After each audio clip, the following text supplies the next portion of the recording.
প্রিয় শিক্ষার্থী বন্ধুরা, আমরা আরও কিছু জিনিস আলোচনা করব, যেমন বন্দুকের পিছু হটা বা রিকয়েল অফ গান। বন্দুক বা কামান থেকে গুলি ছোড়ার সময় বন্দুক বা কামানের পিছু হটা হলো রৈখিক ভরবেগ সংরক্ষণ সূত্রের প্রয়োগের অতি পরিচিত উদাহরণ। বন্দুক থেকে গুলি ছোড়ার সময় বিস্ফোরণ সৃষ্টি হয়, যা একটি ঘাত বলের সৃষ্টি করে। এই ঘাত বলের প্রভাবে বন্দুক পিছু হটে। গুলি ছোড়ার পূর্বে গুলি এবং বন্দুক উভয় স্থির থাকায় তাদের মোট ভরবেগ শূন্য হয়।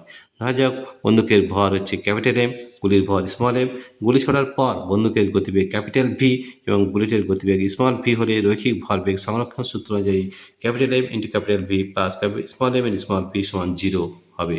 অতএব ক্যাপিটাল ভি সমান minus M V by capital M. Capital V হলো বন্দুকের প্রতিক্ষিপ্ত হওয়ার বেগ।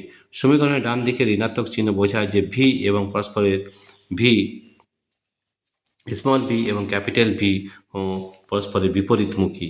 সুতরাং বুলেট যেদিকে গতিশীল হয় বন্দুক তার বিপরীত দিকে প্রতিক্ষিপ্ত হয়। ঠিক আছে, রিকল অফ এ গান এটা আমরা দেখলাম। এছাড়া আমাদের রয়েছে জেট বিমান ও রকেটের গতি। একইভাবে আমরা বলতে পারি আধুনিক জেট বিমান ও রকেটের কার্যনীতি নিউটনের দ্বিতীয় গতিসূত্রের উপর প্রতিষ্ঠিত।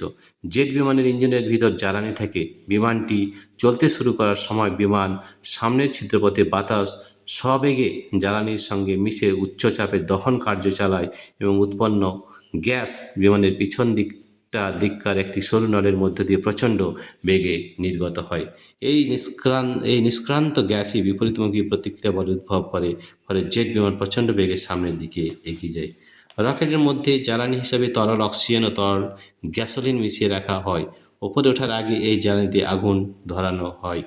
জ্বালানির দ্রুত দহনের ফলে যে গ্যাস উৎপন্ন হয় তা প্রচণ্ড চাপের মধ্যে থাকে।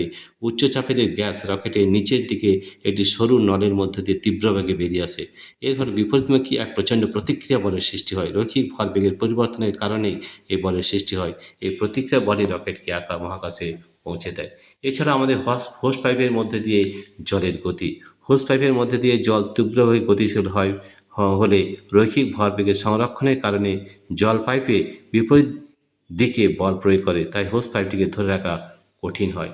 এই উদাহরণগুলো আমরা করলাম। তিনটি উদাহরণ: বন্দুকের পিছিয়ে হাঁটা, জেট বিমান ও রকেটের গতি ও হোস পাইপের মধ্য দিয়ে জলের গতি। প্রিয় শিক্ষার্থী বন্ধুরা, তোমাদের যদি এই ভিডিওটি ভালো লেগে থাকে তো প্লিজ সাবস্ক্রাইব, লাইক ও শেয়ার করবে। Thank you everybody for watching this video.